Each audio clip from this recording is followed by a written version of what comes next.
You're tuned into Zero Signal, a show about what they won't say and what you're probably already thinking. No fluff, no filters, no bullshit. Let's crack it open. At this time, I'm going to ask you to fasten your seatbelts.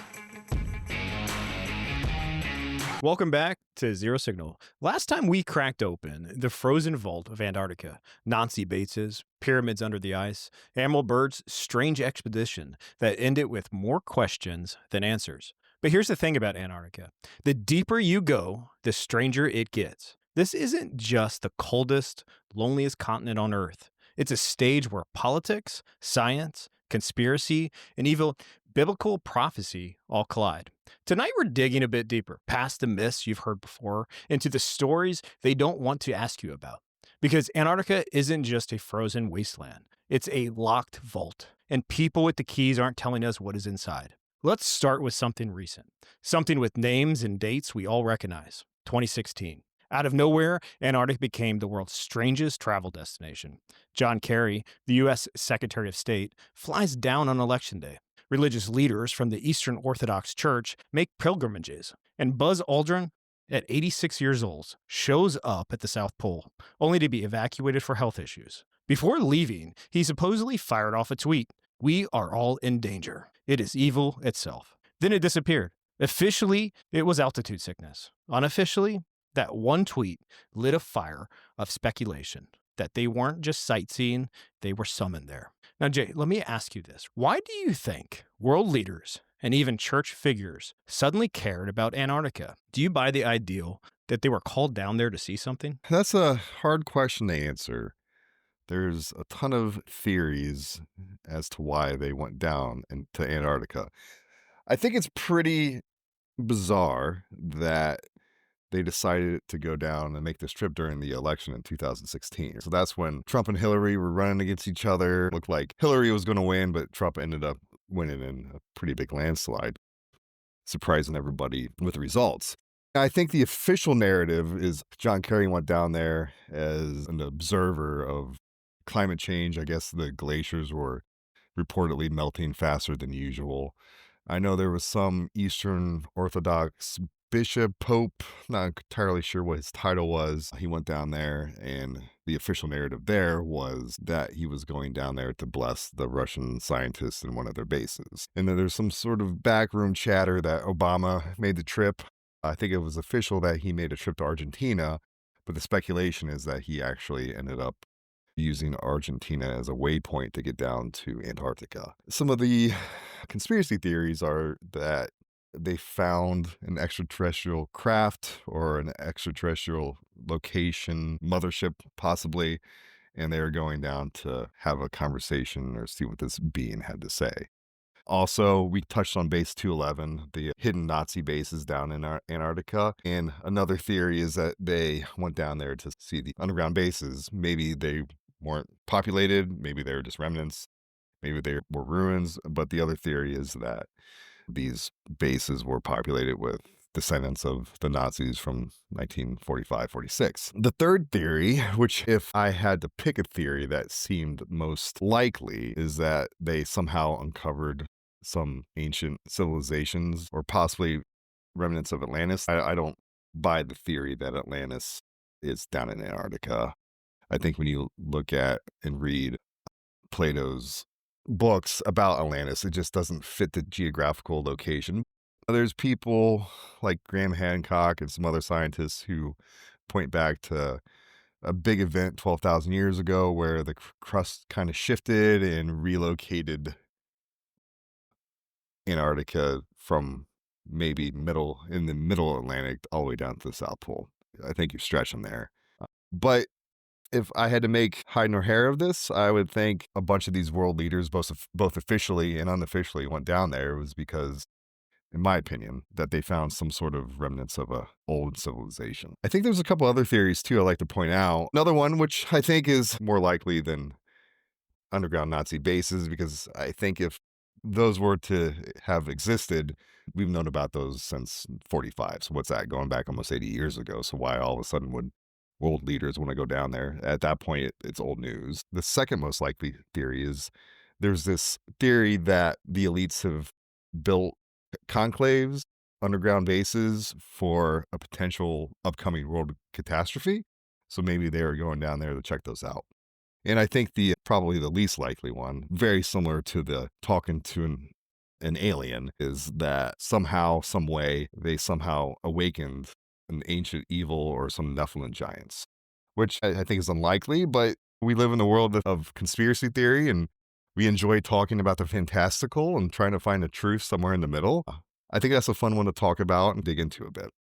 You know what I find fascinating about it is that post-Nazism, like by the time Nazis were out of the picture, who kept showing up at Antarctica? What we started seeing showing up was the United States and Russia. They were the two big players that were trying to control ground. They were doing discovery there.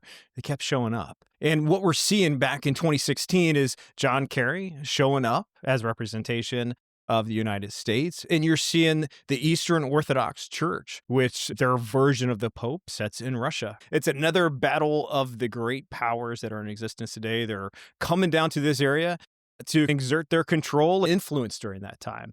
And I think if we made Indiana Jones today, when Harrison Ford was fighting Nazis, they would probably be fighting the Russians or the Americans as they're trying to hide the secret chalice or secret cup. And they just start just showing up, and they're always in the picture. Why would they come down? Ultimately, we always talk about, like, why are they going to be there? What would get the national attention of folks? I think about it from a human perspective. If we talk about it from a human perspective, it's natural resources. I saw that the treaty where there's no drilling, no land claims, I think it expires in 2048. People are obviously planning out 20, 30, 40 years into the future. They're starting to get into that mode where they're going to stake their claims. They're going to start to drill for natural resources, and they're fighting for it. We see it in today where Trump's trying to make a claim in Ukraine as he negotiates the peace deal between them and Russia to get into that profit sharing and be able to get those natural resources that drive our military and drive all those things. But I think that's only half of it. As you stated the last time we met together, I think it's a 58 national treaty where it says you won't stake any claim to the ground. What would cause people to change that? It would have to be world changing. And it would really have to impact the greater society, where ultimately, if you have this great discovery and you have control over this great discovery, you have control over our world environment. And as I'm starting to continue to see those stories where people are disappearing, where they're finding these secret caves. The other day, I just saw about this secret door. I don't know if you ever saw it on Twitter, but if they have this image where you zoom in and there's this door, almost looks like a door and a portal in Antarctica. And people speculate that it's a door into this third dimension that you could walk through. Sometimes when these kind of myths turn into reality, because I know people are fascinated by Antarctica because people aren't prohibited from going there unless they have some type of special connections. But man, there must be something there. It's not just the weather. If they say you can't fly over it, the weather doesn't really matter if you're at 20,000 feet. Like, why can't you fly over it? I just always think it's really interesting that it's prohibited, and there must be something really special down there. And then we connect it back to our Christian beliefs. Why would Christians, and I don't know a ton about the Eastern Orthodox Church, but I know they are like a branch of Christianity. I don't know what their beliefs are, but why would it matter to them? And I always go back to the Nephilim. What are they trying to stop or prevent or see or prepare for, as that kind of clock that we have as ticking forward closer to Revelations? Yeah, I think those are all valid points. I think they're good points. Have you heard of some of these whistleblower stories? I can recap them if you haven't. I think she's an Emmy, Pulitzer Prize winning journalist. Her name's Linda Moulton Howe. She does a lot of work with conspiracy and paranormal stuff. I think the majority of her focus is more like UFOs and topics that kind of revolve around aliens and ancient civilizations. But she interviewed a guy, and a lot of these people that she interviews, she grays out their face. She doesn't reveal their identities, and she gives a fake name for it. So you don't have the luxury of being able to vet this person on our end as the watcher to see if their stories are true or not. But she interviewed a guy that they call Brian, probably not even his real first name, but he was a Navy flight engineer. And he was a part of the Antarctica Development Squadron from 1983 to 1987. He made some pretty bold claims. Again, no evidence, just firsthand accounts. According to, he claimed that he saw a silver flying disc over the trans-Antarctic mountains, essentially saying he saw UFOs. He flew over the no-fly zone near the South Pole and spotted a huge hole in the ice, large enough to land a 130 aircraft. Now, how deep that hole was, I couldn't really get good information. And I think you briefly talked about this last episode. So he witnessed some scientists leave and disappear for a week. And when they were recovered, they were in a state of shock and refused to speak. The crew was warned in not so uncertain terms that they were never to speak of the episode. I can give you some links to some of these to this story if the viewers want to check it out in the show notes. But that's one of a few stories I found from quote unquote whistleblowers. And I think we talked about this. I think you briefly mentioned it last episode. But again, another person Linda Moulton Howe interviewed, the name given was Spartan 1. He was a covert op warfighter. And apparently Linda Moulton Howe vetted all this information. So she's a journalist. She seems legit. Whether or not I believe her conclusions or believe what some of these people are saying is a different story. But she confirmed that he was who he's claimed to be. He participated in a classified mission in 2003 near the Beardmore Glacier. They discovered apparently a massive octagonal structure beneath the ice. I think he said it was roughly around 62 acres, so it's not small. That's a pretty big mass there. He said when he entered the interior, it was warm and it was lit by lime green light. And this is why this is triggering me from our last episode, because I remember you saying something about lime green light. But he said the walls were made of like shiny black material. And the walls were all adorned with hieroglyphic, can't say the word, including symbols resembling the Nazi black sun. And if you look at the Nazi black sun, it's a pretty distinct symbol, which on a side note, if you look at the Azov battalion, the Ukrainian battalion that's fighting Russia and Ukraine, part of the backdrop of their badge is the Nazi black sun, which is bizarre to say the least. But he believed, and it was believed that this mass, this building, this craft, whatever, it was built by extraterrestrials, and it was involved in genetically engineering humans. Again, I can link these sources. We probably can go into more detail later in the episode if we have time. It's a pretty interesting interview, and that kind of thumbs that up. And there was another group of whistleblowers who claimed they were insiders, Corey Good and Pete Peterson. Corey Good, he also claims to be part of the 20 and Back program, which I find to be one of the most hard to believe conspiracies. Do you know anything about 20 and Back? I don't. Okay, so might chop this up a bit. But essentially what 20 and Back is a program where they take children, they train them for combat, and they spend years training for missions throughout the solar system and possibly other galaxies. We can dive into that one in another episode because it is wild. But basically, they recruit you as a child, they train you, they send you to Mars or they send you to another planet within the galaxy that has life, and you essentially try to keep the peace between the humans that are settled there versus the original inhabitants. That story is wild.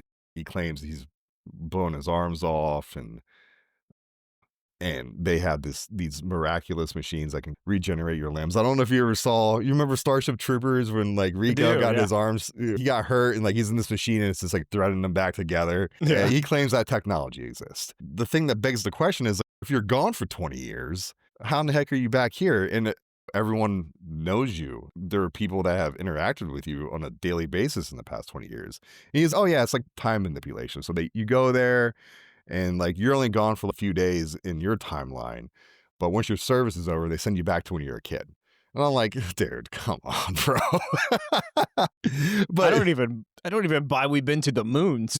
Yeah. How can you get that far out? That's another show. But anyway, so this Corey Good and this Pete Peterson, I don't know a whole lot about Pete Peterson, but they claim to be whistleblowers. These guys allege that in 2016, 2017, they observed a secret base and remains of an ancient civilization beneath the ice. The aliens looked like human-alien hybrids. They had a massive mothership. And again, here's another claim of evidence of genetic experiments. So he said Antarctica serves as an extraterrestrial hub spreading civilization globally. So this kind of points back to the Anunnaki theory, where the Anunnaki came from planet X, they came down to Earth, they wanted to harvest gold, they took monkeys or gorillas and genetically engineered them to turn into us. So again, you have this thread weaving through from that book that was written about the Anunnaki, and now this is trying to give that some credence by saying there's a mothership in Antarctica, and These aliens are genetically engineering humans to spread civilization, which takes all the focus off Christ, points back to that one world religion where we weren't divinely created by God. Aliens from a distant star system came here and decided that they wanted us as their slave labor to harvest whatever mineral or good that they wanted from here. It reminds me of, so you've read Revelations before, and Paul's account of Revelations of Jesus' second coming. When he talks about it figuratively. And what a lot of people say, he saw like giant flying scorpions in the sky. And what a lot of modern day people say is that they were probably helicopters. Yeah. But I almost wonder that people are observing things in Antarctica and they don't actually know what they're seeing. So they're putting their own context behind it as they observe these things that are transpiring. If we go back to the Nazi era, jet fighter planes, they didn't actually know what they were. They flew super fast, so they probably just called them UFOs. It was an unidentified flying object. They didn't know exactly what it was, and then people ran with that for aliens. But I think there's a real possibility that there's another group of people that are living in Antarctica, and perhaps they are more advanced than modern society. We can take it back to the jungles in South America, the Amazonian jungles, where there's uncontacted tribes that live there today, where we haven't met with them. And we're talking about austere environments, obviously way different than Antarctica, but both are austere environments. And perhaps people have figured out how to survive and advance through time. I think what's more important is, I think Antarctica isn't just about conspiracy theories. Real people have disappeared there. I think about Dennis Tink Bell, a young British meteorologist in 1959.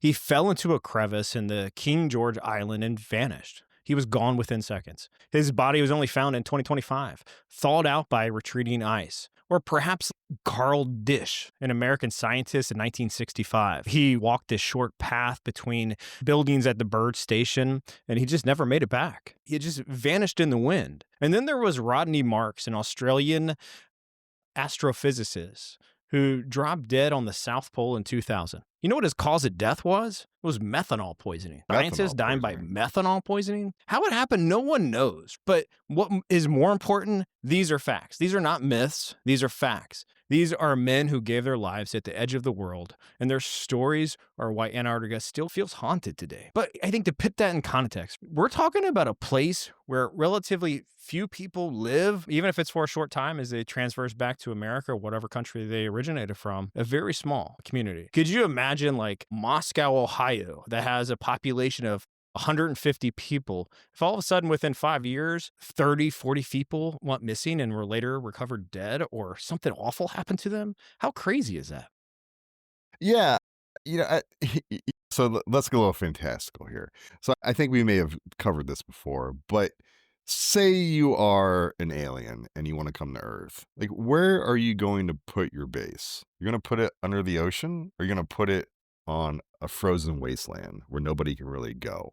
So I think that's why some of these theories can become so enmeshed into our culture, or the conspiracy theory culture, because again, like you said, you can't go there without permission. You can't freely travel. You can't fly over it. And then you look at the satellite images, and a lot of it's blacked out. I can zoom in on my house from Google Maps, but you're blacking out parts of a frozen wasteland. I feel counterclaim to that is that it costs too much money. Google makes $1 trillion a year. A couple $100,000 to render images is like me and you spending $1. It doesn't lend a lot of credence to that argument. But I just go back to the thing. If I'm an alien and I want to park my massive mothership, parking it under the ocean where nobody can see me, or I'm parking it on a frozen wasteland where nobody can go. And if humans do show up, it's going to be very difficult for a lot of them to get there, because this is going to be so cumbersome and dangerous to your physical body to get there. It reminds me, if there was a different society that was living there, and perhaps they were 30, 40 years more advanced than us, we're talking about going to Mars now. A place that's austere, where there's no oxygen, where you have to live within a bubble, where you can't grow food, where it's either cold and maybe hot, I'm not sure, but it looks like a desert when we see the photos. But I think that might be a reality in 20, 30, 40 years when my son grows up to be a man. And perhaps there's a society there that's just a little bit more advanced than us. You ever seen the movie Titan? Maybe. Just to give you a spoiler if you haven't seen it. But it's about a program that genetically engineers humans so they can live on other planets and settle them. It's a mix of sci-fi and horror because at the end it gets a little wild. Also, if you were doing genetic experiments outside of the fantastical alien narrative I just spewed out, if you're doing experiments on people, you're going to want to do it far away. And again, we're touching on the fantastical. So say how many hundreds of thousands of people a year go missing without a trace? What's to say you just don't snatch them up, bring them down to Antarctica, genetically test them, out of sight, out of mind? There's no satellite imagery. You couldn't pinpoint anything. But there's enough quote unquote whistleblower accounts suggesting that there are underground bases. There are just research facilities down there. And honestly, the more I think about the topic, the more I think it makes sense that there are bases underground. And if you're going to do some nefarious stuff, you want to be as far away from civilization as you can. Because, like, in their minds, Lord forbid, if you escape, where are you going to go? You're just going to freeze out in the middle of the Antarctic wasteland. It's like Alcatraz. Oh, like the ultimate Alcatraz. The only thing worse would be a platform in the middle of the ocean. The platform in the middle of the ocean would probably be better. I don't know. I guess it's been at that point. I would take my chances of drowning versus freezing to death at -70. Yeah, true. That would be painful until your body shut down.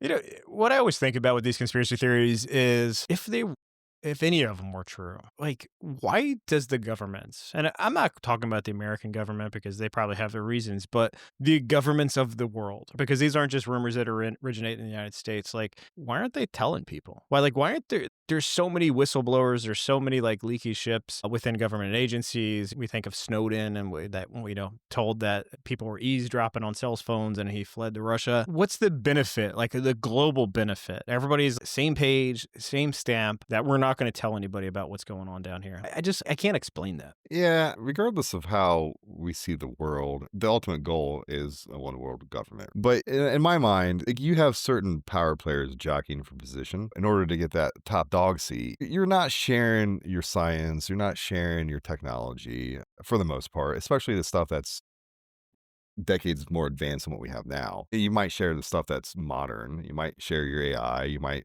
share your semiconductors or your chips. But I think the ultimate goal too is that with the final outcome being a one world government and one world order, I still think big countries like China, the US, Russia to a certain extent, the European Union to a certain extent, they still want to wield the most power. So that's why I think so much stuff is still hidden from us, because it's a race. It's a race to wield the most power. So you're the shot caller when the time to unify comes along.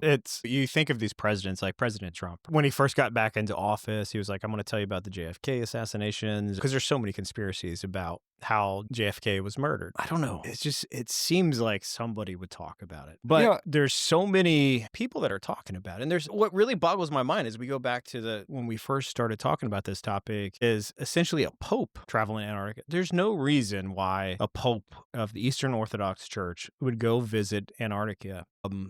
At least I think of one. Obviously, as Christians, we're called to care for the world, but we also have dominion over the world as well. God has given us that. So I can't think of a reason why. There's no souls to be saved down there. Why are we traveling there? Yeah, it doesn't make a lot of sense. It's not like it makes sense if you're traveling to Australia. It makes sense if you're traveling to South Africa. It's not exactly on your side of the block, but I see why a pope would go to something that had a rather big population with established churches. It doesn't make a lot of sense for him to go down to Antarctica where there's 7 Russian scientists. It's a little bizarre. To get back to this John Kerry thing, I found it interesting. So John Kerry visited Antarctica on Election Day, and the conspiracy theory is that it was seen as a handover of global secrets to his handlers. Again, fantastical, fun to think about. And Buzz Aldrin went down there and sent that cryptic text saying, you may remember it verbatim, but essentially said, there's nothing but evil here, or something in that context. And the theory is that he was exposed to some sort of alien artifacts or this pyramid structure, and it triggered whatever symptomatic physical symptoms he was experiencing. And I think the Pope's name was Kiro, and some people interpret that trip as like a spiritual negotiation with otherworldly entities, trying to negotiate the release of the hollow earth theories and the advanced civilizations, claiming that it would up the apple cart of our religions and of our archaeological understanding of our planet. One of the things I think about, and I think this is where it takes a dark turn. We know the Nazis sent expeditions to Antarctica in the 90s, but some say they weren't after whale oil or maps or territory. They were really chasing power, and they weren't alone.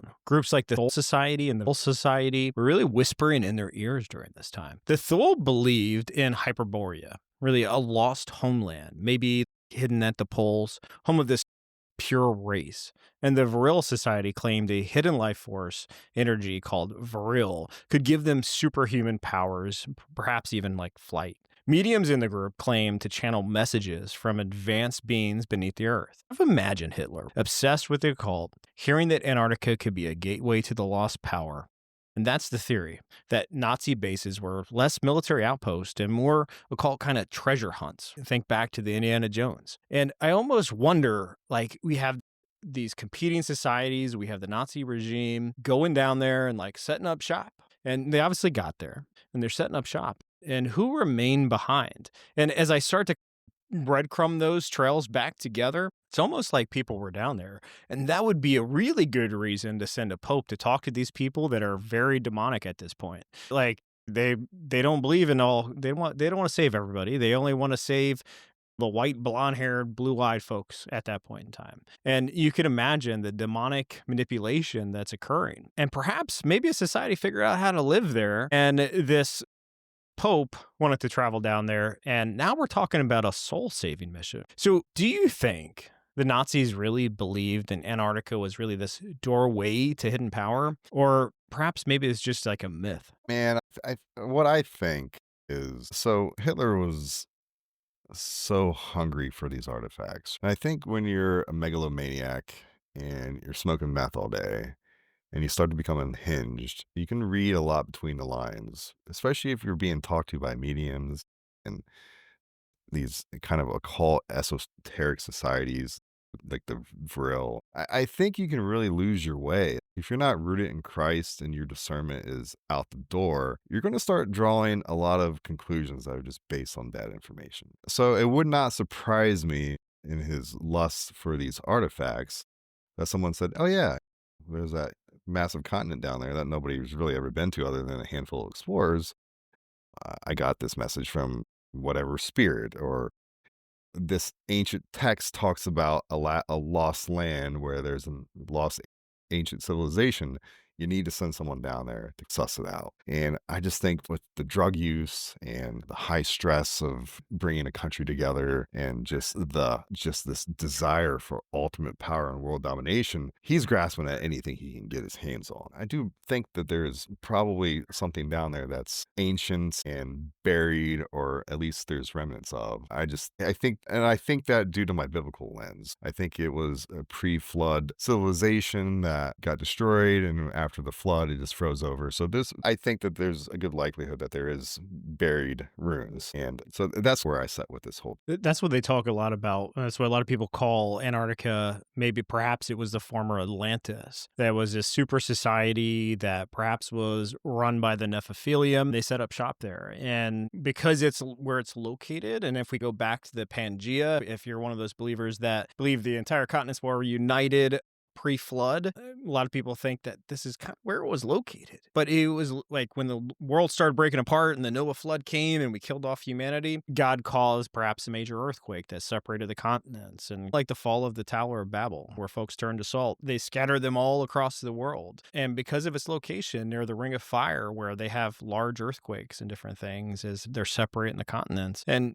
perhaps it just floated up or down and it got froze out. And I think one of the things that's super fascinating to me, I think if we go back to the dawn of time, and if you're a part of that Protestant, like Christian narrative, you think the world's only, 4,000 years? And you wonder, if you think about God's original design of Garden of Eden, it was, at least when I think about it, and I'm not super knowledgeable about this, but I think of a warm, like subtropical environment with like beautiful oceans and beautiful gardens and trees and stuff. And if this area moves towards a frozen spot in the world where it freezes, obviously things can't survive. So it's part of God's original design when the flooding. What's hidden beneath? And we talked about that a little bit. If you scrape away all the ice, like what's actually going to be there? Maybe not aliens, maybe not Nephophilia, maybe not all these things we're talking about. But there should be some interesting, like you're getting closer to what God designed for our lives and what he designed for this world pre-sin. Yeah, I want to circle back to that Pope Kirill, or however you say his name. Another theory is, so you've heard of CERN. It's like the Large Hadron Collider. The other kind of weird thing is that they're building these colliders all over the place now. I think there's one out in Tennessee, and a lot of people, and again, I think CERN is going to have to be its own episode. But essentially, the mainstream narrative on CERN is that it shoots particles around this big ring. Some of them are miles long, and they shoot them until they collide. And when they collide, they essentially blow up, and there's smaller particles that they can detect. But the conspiracy is that these colliders, these CERN, is opening portals. And one of the theories with Kuril is that when they activated CERN, that it ended up releasing entities. And there's claims that the whole purpose of CERN is to release the angels that are bound in the pit and to have them come back out in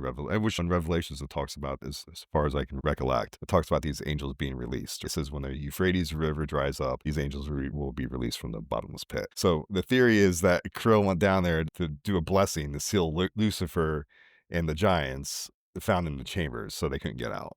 Again, fantastical. I don't know how a pope has the authority to seal the devil and giants and demons. It's a God thing. It's not a man thing. But that was another rather sci-fi-ish theory that they came up with. Yeah, we talk about CERN and it reminds me of HARP, right, in Alaska. Some believe that HARP is like this weather control weapon capable of steering hurricanes or triggering earthquakes. I think others say it can control human minds, broadcasting frequencies across the globe, and scientists insist it's harmless. But the secrecy of whether we're talking about HARP or CERN is, I think, just the sheer scale of the project make people wonder, is there more to this? The reason I don't think Antarctica is Atlantis, because Plato wrote about it, I think he wrote it about 350 BC, 360 BC, and the way he describes Atlantis and how it was destroyed, it was destroyed in a day and a night. So it's a city that's surrounded by rings of islands that had cities and towns on it. And he claimed to have gotten this story from some Egyptian guy, and the Egyptians were known for keeping meticulous records. So he wrote this story second or third hand off of talking to this Egyptian priest or scholar. And essentially it says that that Atlantis was in the Atlantic, past the Pillars of Gibraltar, which is where the Horn of Africa and Spain, Portugal meet. I think if Atlantis did exist, it existed somewhere between North America and Europe. It wouldn't make a lot of sense for it to be down that far south in my book. But I also believe that if it did exist, it was probably a pre-flood civilization, and it was just completely wiped out, and that story got passed down from one of Noah's sons. If we want to throw around the theory that Antarctica was at one point outside of the Strait of Gibraltar, a fellow by the name of Charles Hapgood came up with a theory of crustal displacement theory, and it's not really supported by mainstream geology, but essentially what his theory suggested is the Earth's crust moves slowly via plate tectonics. There can be sudden shifts, and I haven't looked at a plate tectonic map in like middle school. I'm not even sure that would make geologic sense for the island of Atlantis to shift so like thousands and thousands of miles south. And if it did happen, it would have been so catastrophic for the world that you would just have coastal flooding. It would probably wipe out 95% of mankind. But I guess you could point that back to pre-flood civilization. When the flood happened, like the crust opened up, maybe it did shift south and everyone in the world died except for Noah and his family. The interesting thing about it is that I think Albert Einstein wrote either like a prologue or an epilogue to his book supporting the theory, which is pretty interesting that you have arguably one of the most famous scientists in the world jumping on this guy's theory of crustal displacement. In the Bible, they do say that the floods burst forth through below and above. So its potential, it buys into the Noah narrative of the end of the world. And that was a cataclysmic event. Everybody died, but Noah and his family. Yeah, and his theory is that there was this massive crustal displacement like 10 to 12,000 years ago. And depending on how you view the biblical timeline, that could put that right around when the flood happened, give or take a couple thousand years. But one of his was the Perry-Rees map back in 1513. We talked a little bit about the Perry-Rees map where the sailor charted the coast of Antarctica and he drew it with trees and vegetation. Yeah, I remember you talking about that. During that time, I think it's really interesting because you had to know that Antarctica existed, but do you think they actually saw it? Do I think the guy who made the Perry-Rees map saw it? Yeah. Man, that's tough. You're going back 500 plus years. Yeah. And I think well-versed sailors and explorers knew that there was something down there. I also think it was probably very easy to get lost. Was he charting the coast of Australia, New Zealand? Was he charting the southern tip of South America, the southern tip of Africa? I would think if you're this explorer, have at least a relative position where you might be in the world, probably off by 500, 600, 700 miles. Yeah. So I lean toward the theory that he knew it was there. He thought he found it. He drew the map, but he was actually not where he thought he was. It reminds me of Christopher Columbus, right? On his destination to discover North America, and he gets lost somewhere down in South America on the way. Even to this day, Antarctica isn't owned by anyone. That wasn't always the plan. In the early 1900s, Britain, France, Chile, Argentina, Norway, Australia, and New Zealand really all planted their flags on slices of that continent. Their claims overlapped, especially in the Antarctic Peninsula, really fueling these outrageous disputes. Then come the U.S. and Soviet Union that never claimed land, but they kept the right to do. They weren't going to say, I'm not going to claim it today, but maybe one day we'll call it home as part of our map. I think it's really a quiet threat that they could step on at any time. Then came 1959. The Antarctic Treaty froze all claims. No new ownership, no mining, no militarization, just science. And that's the official story. But here's the question. Why would rival nations who fight over everything else suddenly agree to just share this giant continent, the last great frontier that we really haven't even discovered yet? And I think a lot of people argue it wasn't about peace that kept them quiet. It was about fear. Fear of what was actually underneath that ice. And I wonder, why do you think so many these powerful nations really agreed to stop fighting over this continent?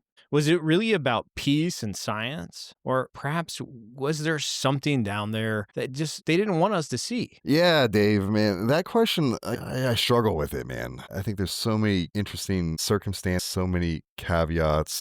For me to draw a conclusion at this point, halfway through our exploration of the subject, I'm not sure I have a solid opinion yet, but I'd love to hear yours. It's a tough question, man. I didn't set you up with an easy one. You know, what I think when we go back to it, when we think about Christopher Columbus, we think about Magellan, we live in a society, even today, where we're planting a flag. We see Russia and Ukraine fighting over territory. Somebody wants to call it their home, and it may not be worth anything to them, but they want to expand their boundaries. They want to expand their map. And when we think about Antarctica, when it was discovered, at least when the power players were down there, the United States, we talk about Russia, we talk about the Nazi regime, we talk about people who had enough money to get down there and start exploring this unknown continent at the bottom of the world. And when they got there, they were just like, this wasn't what we were expecting. We were hoping to find farmland. You think about the Vikings as they sailed across the great expanse and they discovered Greenland and perhaps even gotten up into the upper portion of North America where they went to Minneapolis. They were looking for farmland. They were looking for places they could plant their flags, build their homes, and survive in relative ease with rich soil. And you get to Antarctica and it's a land of ice and perhaps fire. Because generally when you find ice, you find the opposite of ice. And I wonder if they saw this frozen wasteland, and as they're obviously getting towards the show, they're dodging these large icebergs as they snake their way across, and they say, it's not really worth fighting over. Like, it's inhospitable. And I wonder they got there, and I think Christianity was probably more important to people back in the day than it even is now, because they were closer to it. They were closer to the Jesus times, that they saw it and were like, perhaps this is closest, maybe perhaps the closest we're ever going to get to the Garden of Eden and to that pure soil that God created. And perhaps humanity is more important than nations. We can't build here. You won't survive. You can't build a culture. You can't build banks. You can't build grocery stores. You can't build homes. You can't build farms. You can't raise cattle. So perhaps it's better for a test bed mission versus a society. But with all things and with time and with money and with globalization, those things change. And I think as we get closer to 2048, when the National Treaty is set to expire, especially if they don't renew it, I wonder who's going to plant their flag, because that we're talking about it. Even if you don't live there, if you can just control it or you can mine for resources, you think of like a nation like Denmark that says, oh, this is all mine. You might be really powerful, at least from size. You go from being tiny little Denmark to about as big as Russia overnight. That's pretty cool. Yeah, can we circle back to the whole Atlantis theory quick. So have you ever heard of Graham Hancock? He's one of these guys, like, I think he gained popularity, at least mainstream popularity, from like the Joe Rogan Experience. He's the guy who wrote The Fingerprint of the Gods back in 96, and he wrote Magicians of the Gods in 2015. He suggests Antarctica was home for a lost advanced civilization. So it's interesting that this topic has come up so recently in the conspiracy circles, and I think a lot of the genesis of that comes from Graham Hancock. He surmised that there was a global cataclysm called the Younger Dryas event, and that happened around 12,000 years ago, which kind of lines up with Plato's story of Atlantis. So his theory of the Younger Dryas event is within 1,000 years of when Plato suggested that Atlantis vanished. Graham Hancock suggests that that Antarctica was ice-free or partially ice-free during the last glacial maximum, which was about 12,000 years ago, like I said, allowing a sophisticated culture to thrive. He cites myths of the ancient world, which I don't think the flood is a myth, but a lot of cultures have this flood story within their sacred texts, their oral histories, and he cites that as evidence of a lost civilization that was passed on to later cultures like the Egyptians. So he builds a lot of his theories of his catastrophic event, lines it up with the time Plato said that Atlantis was destroyed. Critique is that Hancock's he relies on reinterpretations of this myth, and he's trying to force it. He likes to talk about Globeki Tepe, and he uses that as a support of lost ancient civilizations. It's an interesting theory. All that really makes me think about the dawn of time. And let's go from politics and history to, I think, one of Antarctica's strangest natural wonders, Blood Falls. Discovered in 1911, it's a glacier that bleeds. Like literally bleeds. A crimson red river oozing out of Taylor Glacier, staining the ice bright red. For decades, no one really knew why. Some said algae, others whispered supernatural events. Today, scientists say it's iron-rich, salty water, rusting as it hits the air. But here's what really makes it mysterious. That water has been sealed under the ice for millions of years, according to scientists, untouched, and yet life survives down there. Microbes thriving in total darkness, cut off from the world above. To scientists, it's a clue about extramophiles. To conspiracy theories, it's a leak, a wound in the ice, bleeding out secrets from the deep below. And biblically, blood and water is never random. Exodus and the Nile turned to blood as a sign of judgment. In Revelations, waters turn to blood in the last days. I think blood falls. It could just be science, or it could be a reminder that creation itself still cries out in blood red warning. Do you think blood falls is just this weird, quirky geology, or could it be a biblical sign? Really, nature is echoing judgment at the ends of the earth. I know we were talking in the pre-show a little bit about it. I haven't really looked into it, and I think I saw something years ago about the blood falls. I think it's just a natural phenomenon, if I'm not mistaken. I don't know a whole lot about it. It depends who you believe. Water turns red blood in oceans and different things at times in history, and rivers and everything else. So it depends who you believe, why it's turning red. But I find it hard to believe that algae and different things are going to survive in this giant iceberg and just pour out this blood during that time. I more think it's an omen that perhaps as we tick closer to the end of the world, that these icebergs melt, and perhaps maybe that's the blood that stains the Nile River red. It's a sign of the end of times. Yeah, the only thing I can find on it with a quick search is that it looks like it's an outflow of iron deposits, which I know iron can color. You can see it in your water if you have bad pipes. Yeah, so I think it's just a natural phenomenon. But like you said, it's fun to think about the fantastical, but I just think it's a natural phenomenon. I know Antarctica has a bunch of resources, and a lot of it has been untapped, or most of it, if not all of it, has been untapped. And I think it's just a byproduct of a geologic phenomenon. But have you heard of it? So I want to get into this topic because this gets crazy too. Have you heard about the cryptids in Antarctica? I haven't. Oh my gosh, bro.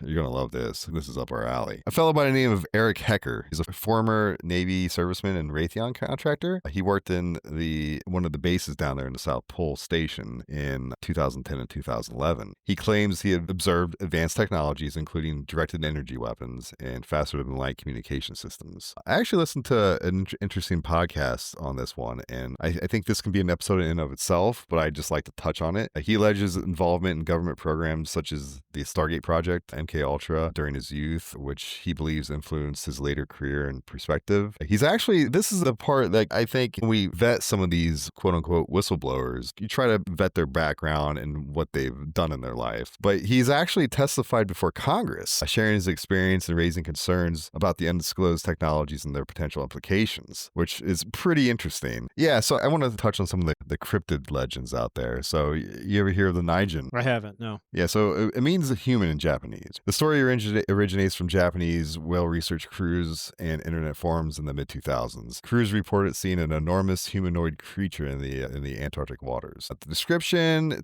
is typically described as a gigantic humanoid ranging from 20 to 30 meters, which is huge, 60 to almost 100 feet long. It features smooth, pale bluish-white skin, human-like arms, and sometimes with fingers or hands. Often described as having a human-like face, though distorted or featureless. Some sightings include a tail or fin, suggesting an aquatic adaptation. Reminds me of a giant mermaid. It's said to swim near the surface in groups. They seem to be mostly peaceful, but some stories suggest that there's some predatory behavior. Sightings are often fleeting, glimpsing through fog or ice, making verification very difficult. There's no verified photos or physical evidence that they exist. These reports are primarily coming from Japanese research teams, fishermen, or obviously the online post. Some blurry images do exist. They claim to show a creature that you can't really see, and it could be any sort of marine aquatic life. Some suggest that these creatures are believed to inhabit the icy kind of remote waterways around the continent where human presence is minimal. Yeah, but there was a story about scientists running across, and I wish I could find it because it's here somewhere, about scientists and I think Marine or some sort of armed forces group running across a bunch of Iraq-type creatures where they had to fight their way out of wherever they were to get back to their base. And apparently these sort of arachnid-type beings, creatures, whatever you want to say, they killed some of these people. It would be an amazing story if I could find it and talk about it. The cryptid stories you were telling me really reminds me of the mermaids, and every society and culture has some type of version of that it's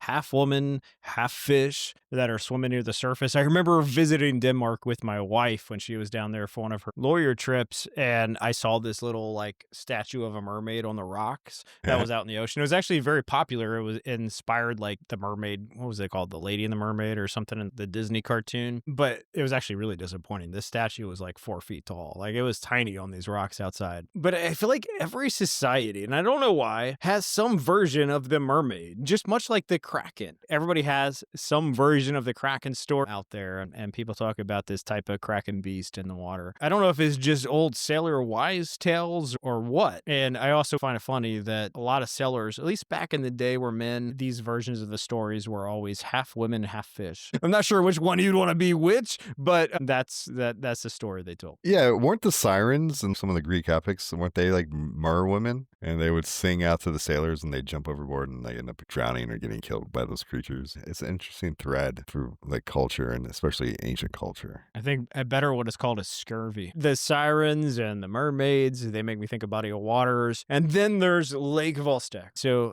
Antarctica is really the greatest secret. As scientists say, it's buried under 2 miles of ice, sealed away for 15 to 20 million years. Don't believe that, but that's what they say. No sunlight, no contact with the surface, just a hidden ocean under the ice. In 2012, Russians, here they are back again in the narrative, finally drilled through the ice down to Lake Vostok. When the borehole opened, the lake water surged upward and froze, locking in whatever secrets were there. When the samples were tested, they found DNA. Some bacterial, some microbial, some that didn't match anything known. Unknown life. I think skeptics call it contamination, but others really whisper about cover-ups, researchers falling ill, and Russians keeping tight control over the data. I think why it matters. If life exists in Lake Vostok, It really proves that life can exist in conditions we thought were impossible, maybe even on other worlds. And biblically, Genesis speaks of the fountains of the great deep bursting forth of the flood. Some Christians believe that lakes like Lake Vostok could be remnants of those waters, frozen since Noah's days, carrying remnants of the pre-flood world. And if that's true, then drilling Lake Vostok isn't just about science. It's trespassing on the ruins of God's judgment. Now, hearing all this, and I don't think you had a lot of background on Lake Vostok until we start talking about it, what do you think? Is Lake Vostok just a scientific curiosity, or perhaps a vault? A remnant of the flood, hiding life and history we're not really supposed to uncover? Yeah, I don't know if we're not supposed to uncover it. I think any sort of geological type phenomenon, when it's frozen and it's under meters or miles of ice, you're gonna have evidence of the life that existed way back when. I also know that they discovered a 60-million-year-old fossilized, and it appears to be reptilian. I think they said it was an egg from an ancient dinosaur. Yeah, it's just like the ultimate time capsule. It's like the ultimate Earth time capsule. It's frozen. You dig it up, you can see what was hanging around back then. But I don't think it's necessarily forbidden. Just honestly think that there's pre-flood civilization remnants, and that's what my brain keeps pointing back to, man. I think there's ancient ruins from thousands and thousands of years ago that are untouched, and it's probably super cool to look at. And I think that's why a lot of these people go down there. And I think, you get back to your original question, I think the reason it's off limits is because the world wants to preserve it and check it out for themselves without somebody coming in and drilling and hacking and destroying it. Yeah, Jay, what I think is fascinating is that the Russians, again, on the picture, like the new Nazi regime, not saying they're bad as the Nazis, but they're showing up. They're the bad guys in this story. And they drill down into this water, and the water like shoots up out of the lake, but by the time it gets to the surface, it freezes again. And they say the water below this ice capsule, it's not frozen because of geothermal activity. So it's hot enough below, but not hot enough above. So when it shot through this hole that they drilled down in the ice, it froze, and it became this kind of like ice core. And then they pulled this ice core out, and they analyzed it. When they analyzed this core, obviously they found the DNA activity that's never seen before, the microbial activity that's never seen before, and that's the end of the story. They're like, and the only other explanation that they proffered during that time was, yeah, we saw all these things, but we actually think it was just contamination from our equipment, from the kerosene that we used to drill the hole. And they tried to cover it up, and they actually never talked about it again. And we're going back to these like things where people are seeing these really cool things in Antarctica, and then all of a sudden it's just, oh, that's a conspiracy theory. No, it's just contamination. No, there's no ice caves. It's just your mind plays tricks on you. You see a door, you see an entrance to a cavern, and, you know, it's not really there. Like, push that out of your mind. It's not really there. It's just what you assume is there because you see the pictures. And that's what I find weird. We have these really smart people down there that are scientists dying of methanol poisoning. We see these doors that look like doors that we're used to seeing. We have these expert testimony that go down in these caverns, and no, it's all fake. And you get to this point, it's like, why? If you want to kill conspiracy theories, you tell them a little bit of reality. So they're just like, yeah, there was an ice cave, but it wasn't actually like a building. Yeah, I think the thing that comes to mind and the thing that kind of freaks me out. So you drill down into an ancient lake. The thing that concerns me is, so everything down there is cryogenically frozen. What if you pull up like an ancient bacteria or virus that the human immune system has no defenses against? Maybe that's why they shut up. You're bringing something back to life that we have no natural immune function to defend against. And that's the scary part. If it could be part of the reason they shut up, like, oh, crap, we found an ancient virus that's going to kill everybody, or an ancient bacteria that's going to kill everybody. A lot of people weaponize that, though, to control the world as well. If you could engineer a virus that could selectively kill your enemy, might be a good thing for some countries. Yeah, but if you drill up a virus or a bacteria that could kill it and you don't know anything about it, and you don't know what the ramifications are, and you don't know what the genetic sequence is, you're just going to kill yourself and everybody else in the process. Yeah, I don't even know how to defend against it. Unless you have a vault inside of a mountain and you never plan on coming out until the world's better. Dude, like, I know we're wrapping this up here. There's like a seed vault, I think in like Norway or something. Yeah. Another theory is that there's a bunch of seed vaults down in Antarctica, in a bunch of, I think we touched on it earlier, like the underground bases that set up the elite to write out a global cataclysm, be it financial or any other sort of natural or solar phenomenon. Think about it, though. If you were going to preserve like the natural kind of progression of society here, what better place to do it? Like, people tried to preserve their life. So I don't know if you remember back in the day, people were like freezing themselves in hopes that somebody would be able to wake them up one day and be able to cure their cancer or whatever. Dude, you want to talk about fringe, crazy conspiracy theories? Have you ever heard of the conspiracy theory about that movie Frozen, that cartoon character? No, I haven't. So have you seen it? If you haven't seen it now, you'll see it obviously when your daughter gets a little older. Yeah, I got a little girl, so I'll be seeing it soon. Yeah, it's cute. It's cute. But the conspiracy theory, and this is just outrageous, but it's fun. It's one of those fun conspiracy theories because even if it's true, it's mundane. So Walt Disney apparently is cryogenically frozen. He froze himself because he wants to be reanimated at some point in time in the future where he reverses age and he can come back to life. The reason they named the movie Frozen is because when you Google search Walt Disney Frozen, obviously this movie comes up to the top of the search results. So it buries everything about him being in cryo freeze virtually non-existent. Yeah, again, if you're going to preserve something, you're going to freeze it. It's the converse of burning it up when some people believe in burning your body when you die. What's the opposite of that? And yeah, better way to do it. Yeah, man. Antarctica is such a vast and large topic. I feel borderline exhausted going through the hours and hours of research, and I'm sure we missed plenty. I would love for our viewers and subscribers to let us know what we missed, what we got wrong. And listen, Dave and I love conspiracies. We have a list of stuff we want to go through, but if you have something or you have a story, we want to know. And we're going to get to the point where we're going to start taking guests. And if, you're legit and you have some evidence to back it up, we'd love to talk to you. Yeah, we'll put it on our show. We'll do segments.